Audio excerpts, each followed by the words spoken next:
오늘은 12번째 부분입니다. 진리 판단의 최종 기준. 우리 무엇으로 진리를 판단하냐. 그래서 성경에서 말씀하시는 성령, 제목이 좀 깁니다. 제목이 좀 긴데 그래도 꼭 이렇게 쓸 수밖에 없어서 제목을 좀 길게 잡아봤습니다. 그래서 말씀 가운데서 영의 역사가 일어나는데 이건 어떻게 보면 보이지 않아요. 말씀에 대한 영의 감동, 그런 것들이 진리 판단의 기준이다. 그래서 우리가 무엇을 해야 되냐 말아야 되냐, 오늘 찬송했지만 가는 것도 또 서는 것도 우리가 어떻게 해야 되냐면 어떻게 가야 되고 어떻게 서야 되느냐, 그런 것들에 대해서 웨스트민스터 신앙 고백서 1장 10조에서 다루고 있습니다. 그래서 우리가 먼저 내용을 읽어보고 주보의 부분에 있습니다. 또 잠깐 또 참고하도록 그렇게 하겠습니다. 종교에 관한 시작. 종교에 관한 모든 논쟁의 확정, 공회의들의 교령, 고대 저자들의 의견, 사람들의 교리나 사상을 판단하는 최고의 심판관은 성경 안에서 말씀하시는 성령이시다. 이렇게 이야기하고 있습니다. 이거 우리에게 참 중요한 것입니다. 여러 사람이 모여서 뭐가 올라.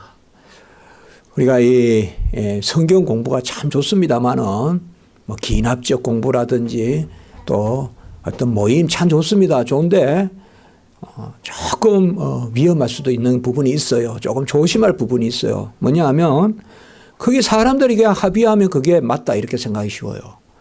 우리 5명이 모여서 그렇다고 생각했으니까 그런갑다. 이제 이렇게 하면 그것은 뭐 안 틀리고 대체로 이렇게 일치하면 좋은데 그렇지 않을 경우가 많습니다.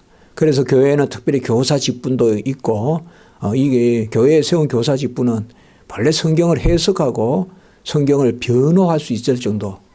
그게 오늘날 우리가 주일학교 교사다. 그거는 교사 직분이라고 안 해요. 본래 우리가 성경에서 목사, 장로, 교사, 집사 이런 직분을 세울 때 교사는 성경을 해석도 할 수 있고 변호를 할 수 있을 정도로 뭐가 잘못됐고 뭐가 옳은지 변호 혹은 변증할 수 있을 정도야 우리가 교사라고 하는데요. 특별히 하나님은 성경의 말씀을 우리가 깨닫게도 해주시고 깨닫게 해주시는과 함께 분별할 수 있도록 혹은 분별할 수 있도록, 분별이란 말과 분별은 뭐 괜찮지 않을까, 비슷한 말입니다. 변이라는 말은 우리가 바로 안다는 것이죠. 그러니까 잘 구분해서 깨달을 수 있도록 하시는 것이 바로 성경 안에서 말씀하시는 성령이다. 우리는 항상 성령의 역사는 말씀과 함께 있어요. 그래서 이걸 두 축이라고 해요. 우리가 특별히 뭐 개혁 신학의 두 축이니 이런 말을 할 때 특별히 이걸 우리가 강조하는 것이 우리가 서 있는 이 장로교고 이렇습니다. 말씀과 성령이 함께 있다 이 말이에요. 말씀이 있는 곳에 성령이 있어요. 그래야 막 냉랭한 사변, 냉랭한 이론, 변론, 그게 아니라 아주 부요하고 뜨겁고 또 생기가 쏟는 그런 말씀이거든요. 그래서 말씀에는 성령의 역사가 함께 있고 또 성령은 무분별하고 자의적이고 또 내 기분 나는 대로 혹은 내 뜻 맞는 대로 그게 아닙니다. 성령의 역사는 항상 말씀의 역사예요. 우리가 주일 설교 듣고 하나님의 말씀 듣고 감사하지 못한다면 그건 위험한 거예요. 우리가 멀리 무슨 이단들 말할 게 없어요. 이단을 말할 게 없어요. 그 이단들의 속성이 뭐냐? 다 말씀에 기초하지 않는 영적 기분에 따라서, 그건 영이라고도 볼 수 없어요. 그런 것은 어떻게 보면 허탄한 영이고 악한 영이고 삿된 영이에요. 그런 기분에 따라서 움직이는 거야. 기분에 따라서 움직이고 막 자기들이 무슨 죄를 내쫓는다고 서로 때리라 그러고 또 막 서로 마주보고 막 어떨 때는 거저 끝간데 없이 고백하라 그러고 막 이런 것들이 다 자기 어떤 하풀이 바알 사람들이 하는 버릇이에요. 막 소리 지르고 안 되면 나중에는 막 몸도 찢고 해가지고 자기가 자기를 자꾸 끌어올려서 뭔가 막 자기 투사해가지고 나는 이래, 나는 이래, 나는 이래, 나는 은혜가 있어. 막 이렇게 막 자기를 끌고 올라가는 그거는요, 그렇게 깊은 그러한 즐거움이 아닙니다. 진짜 즐거움은 하나님 앞에 예배드리고 말씀 바로 받아들여서 그게 아멘 되고 그 가운데 오히려 우리에게 잠잠함이 나타나고 홍해가에 이스라엘 백성같이 화평이 있고 그리고 몸이 움직여 사랑하고 이런 것들이 믿음의 열매들이거든요. 같이 합니다. 화평, 소망, 잠잠함, 사랑 이런 것을 우리가 믿음의 파생적 요소다 이렇게도 이야기해요. 좀 어려운 이야기인데 파생적 요소다면 믿음에 꼭 따라오는 것들이라 이 말이에요. 잠잠함이 따라와요. 막 들레고 막 야단나고 막 어쩔 줄 모르고 기쁠 때도 안 그렇고 슬플 때도 안 그렇고 항상 잠잠한 마음 이런 것들이 있거든요. 그래서 성경 안에서 말씀하시는 성령 이것조차도 우리가 추상적일 수 있어요. 그러면 이게 뭡니까? 이렇게 물을 수 있어요. 그러나 이게 답이에요. 이거 이상 말하는 사람은 틀린 거예요. 이거 이상 성경 안에 말씀 이걸 어떻게 합니까 하면서 내가 다 풀어줘 보겠습니다. 그건 다 잘못된 거예요. 그거는. 예? 여기 웨스트민스터 이 신앙 고백서가 가볍고 그냥 이렇게 쓴 겁니까 이게 최고 당대 신앙인들 신학자들이 모여서 아주 수백 차례 회의를 해서 만든 거란 말이에요. 그 결론이 뭐냐? 성경 안에서 말씀하시는 성령이다. 종교에 관한 많은 논쟁도 있었어요. 그동안. 요새는 우리가 이런 거 많이 이야기하지 않지만 종교개혁 때 16, 17세기에는 그동안 여러 종교 논쟁이 있었단 말이에요. 끊임없이 종교 논쟁이 있단 말이에요. 요새는 정치 논쟁이 많죠. TV 켜면 계속 정치 이야기죠. 여야가 어떻다. 그것을 종교개혁 때나 17세기까지는 항상 신앙 논쟁이라고 보시면 돼요. 그 당시는. 신앙 논쟁이 그만큼 많다고요. 종교 논쟁이. 뭔 말씀이 진리냐, 뭐가 틀렸냐. 그래서 건징도 있고 치리도 있고 이단도 있고 이교도 있고 그때는 같이 공존을 못해요. 이교라 그러면. 요새야 서울에서 같이 전철 타고 다니죠. 우리가 사실상 신천지가 전철에 탄다고 해서 내리라고는 안 하잖아요. 우리가. 그렇게 할 수도 없잖아요. 그럼 당장 우리가 무슨 문란한 그런 죄를 짓는 것가 되잖아요. 그러나 그때는 안 그렇다고요. 이단들과 마주할 수도 없고 밥을 먹을 수도 없고 그때는 동석할 수도 없고 같이 앉을 수도 없는 그러니까 여러 논쟁이 있는데 그것도 누가 확정을 하느냐. 말씀 가운데 성령의 지시하심. 오늘 우리가 말씀도 봤지만 그 성령의 매이고 그래서 우리가 기도하는 거예요. 그래서 기도하고 그래서 맡기고 그래서 믿는 거예요. 그래서 믿고 하나님께 의지하고 분명히 아셔야 돼요. 하나님은 지각에 뛰어나신 하나님이세요. 우리 지각이 미치지 못할 수는 있어요. 그러나 하나님의 지각은 우리의 모든 소원과 간구에 미쳐요. 내 삶을 감찰하시고 근거하시기 때문에 하나님은 내가 잘 때도 주무시지 아니하시고 하나님은 모든 역사를 일으키시는 거예요. 내 안에서. 우리가 그걸 믿어야 돼요. 그 가운데 하나님이 필요한 것을 우리에게 알려주시는 거예요. 필요한 것을. 그래서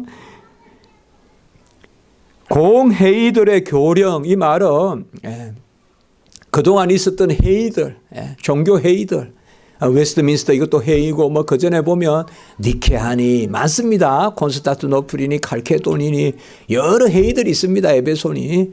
그런 회의들도 그 회의에 무슨 사회자가 뛰어나서 어느 신학자가 결론을 내려서가 아니라 끝내는 성경 안에서 말씀하시는 성령이다. 또 고대 저자들의 의견과 사람들의 교리나 사상도 다 그렇습니다. 그래서 우리가 그래야요. 이 교회가 중요한 거예요. 교회의 믿음도 하나요. 성령도 하나요. 그리고 우리가 한 주를 섬기고 한 하나님을 섬기고 그런 교회의 신앙 고백이 중요한 겁니다. 우리 교회는 이것을 믿습니다. 이렇게 믿는 거. 그건 우리는 웨스트민스터 이런 것을 믿는 것이거든요. 그래서 오늘 말씀을 통하여서 잘 알 것은 누가 획일적으로 여러분 절대 새로운 건 없습니다. 제가 제 자신에게도 지금 이렇게 말할 수 있습니다. 문 목사여, 새로운 것은 없도다. 여러분, 새로운 것 없습니다. 믿고 확신한 바에 거하고 네가 네게 배운 것을 알 것이며, 사도 바울도 그렇게 이야기했어요. 디모데에게. 믿고 확신한 바, 누구에게 배운 것을 알 것이며, 우리가 지금 배우고 이거 귀한 거예요, 여러분들. 이게 우리가 천국까지 가져갈 지식이고, 이것이 영생의 지식이에요. 생명의 지식이고 생명의 말씀이거든요. 새로운 건 없어요. 새로운 걸 우리가 새로운 것으로 우리를 기쁘게 할 것이 전혀 없습니다. 전혀 없어요. 또 그 말씀 듣고 또 그 말씀 듣고 또 그 말씀 들어도 그냥 그 말씀인 거예요. 그것이 우리 안에 역사하는 거예요. 저도 매일 똑같은 말씀 얼마나 연구하겠습니까? 학생들에게 얼마나 가르치고, 일주일에 수업이 20시간 정도 되는데 특별히 저는 교리를 가르치는 교수라 계속 진리만 이야기하지 않겠습니까? 그래도 또 새롭고 떼소렵고 또 새롭고, 오히려 평범한 게 더 깊이 자꾸 새겨진다 이 말. 평범한 게 자꾸 깊이 새겨져. 오늘도 제가 설교했지만, 옛날에는 사도 바울이 이런 고난을 당했다고, 고난 많이 당했겠거니 하는데, 요새는 좀 이렇게 읽어보면, 어떻게 그때 이렇게 어떻게 40의 감암매를 5번을 맞고 태장을 3번이나 맞고 돌로 1번 치고, 어떻게 난파를 3번이나 당하고, 어떻게 7일 동안 그래 물속에 떠다니고, 어떻게 그렇게 했을까? 그리고 오늘 제가 소개는 안 했지만 마지막에 그 부분에 보면 또 나온단 말이에요. 다메섹에서는 강주리에 실어서, 그건 무슨 말이냐면 아주 죽었어요. 또 우리 소아시아 루스드라 거기도 갔으면 아니 죽었어요. 사도 바울이. 죽었다고 생각하고 내버려 놨는데 또 살아나요. 성경에만 봐도 그것도 두세 차례 돼요. 그게. 그리고 뭐는 기록은 안 해놨지만 숱하게 죽을 고비를 넘겼다. 이제 이런 것들을 이야기하는데, 같은 말씀이라도 이제 그게 또 나한테 와닿는 거예요. 어떻게 그렇게 많은 고난을 당했다 그러면 하나님이 싫어져야 될 텐데, 하나님 왜 이렇게 고난당하게 합니까? 할 텐데, 오히려 고난이 위로가 되고, 참 놀랍죠. 오히려 약할 때 강함이 된다는 거, 오늘 말씀과 같이. 그래서 성경에는 우리가 논리적으로 맞다라고 하는 그 선입관을 없애야 돼요. 선입관을 없애고, 어쨌든 성경 말씀이 맞다.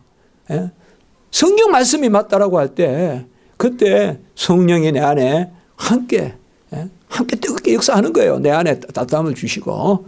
그래서 오늘 마태복음 22장 29절 같이 읽습니다. 시작. 예수께서 대답하여 이르시되 너희가 성경도 하나님의 능력도 알지 못하는 거로 오해하였도다. 여기 성경과 성령, 이걸 몰라서 너희들을 오해하고 있다. 성경에서 오해하는 건 다 뭐예요? 이성주의예요. 이성주의. 오해하는 사람들 바보 아니에요. 똑똑한 사람들이 오해하는 거예요. 바리새인 서기관들이. 왜 오해라고 할까요? 자기 생각을 자꾸 말하는.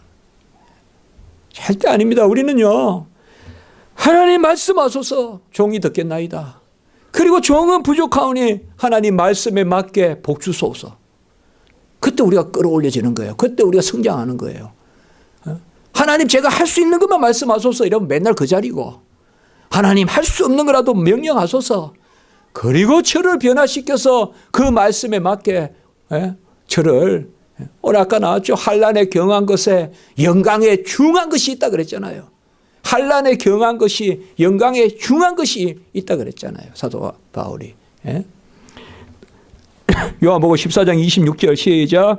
보혜사 곧 아버지께서 내 이름으로 보내실 성령, 그가 너희에게 모든 것을 가르치고 내가 너희에게 말한 모든 것을 생각나게 하리라. 사실 성경 기록은 전부 다 주님의 관한 말씀이고 주님의 말씀이거든요. 성령이 임하면 그것을 알게 하신다. 또 사도행전 28장 25절 시작. 서로 맞지 아니하여 흩어질 때에 바울이 한 말로 이르되 성령이 선지자 이사야를 통하여 너희 조상들에게 말씀하신 것이 옳도다. 이게는 이제 그냥 사도 바울이 막바지 로마에 가서 그런 이제 말씀을 전하는 그 모습이에요. 그때 뭐 유대인하고 서로 말이 맞지 않다 하니까 딱 한마디로 성령이 너희 조상을 통하여 말씀하신 것이 옳도다. 고린도후서 13장 3절입니다. 시작. 이는 그리스도께서 내 안에서 말씀하시는 증거를 너희가 구함이니 그는 너희에게 대하여 약하지 않고 도리어 너희 안에서 강하시니라. 저는 이 말씀 참 좋아합니다. 고린도후서 13장 3절에 이게 고린도후서 오늘은 특별히 우리 아침부터 고린도후서 말씀이 많이 나오는데 고린도후서가 바로 사도 바울이 그 고린도 교인들한테 오해를 받거든요. 아까 말씀드렸지만 그때 이제 사도 바울이 내 안에 진리가 있다. 나는 그런 고난을 많이 당했다. 그리고 또 이거 마지막 13장 고린도후서 13장이 마지막 장이잖아요. 여기 보면 그리스도께서 내 안에서 말씀하시는 증거가 있다 이 말이에요. 오늘도 우리가 봤죠. 주님이 내 곁에 서셔서 공회에 있을 때 말씀해 주셔서 로마에 갈 것이다. 그렇게 말씀해 주시고 또 배가 난파했을 때는 밤에 주님이 또 나타나셔서 저 사람들은 너에게 속한 거기 때문에 배는 깨질지라도 난파될지라도 저 사람들은 다치지 않을 것이다. 제가 이 말씀 참 좋아합니다. 고린도서 13장 3절. 내 안에서 말씀하시는 증거. 누가? 그리스도께서. 그런데 그분이 강하다 이 말이에요. 약하지 않고 강하다. 여기 이제 아까 말씀해서 내가 부득불 자랑하노니 약함을 자랑하는데 11장에 저는 그 말씀과 이 말씀을 연결해서 봅니다. 이 13장에는 뭐예요? 내 안에서 말씀하시는 그분이 강하다 이 말이에요. 그러니까 내가 부득불 자랑하노니 약함을 자랑한다는 것은 뭐예요? 같이 합니다. 내가 약해야 강하신 주님이 역사하신다. 그걸 드러내는 거예요. 우리 약해야 돼요. 약해야 됩니다. 내 혈기로 안 됩니다. 내 힘으로 안 됩니다. 무조건 납작 엎드러져야 돼요. 정말 그래야 하나님의 권능에 장중에 잡히는 것입니다.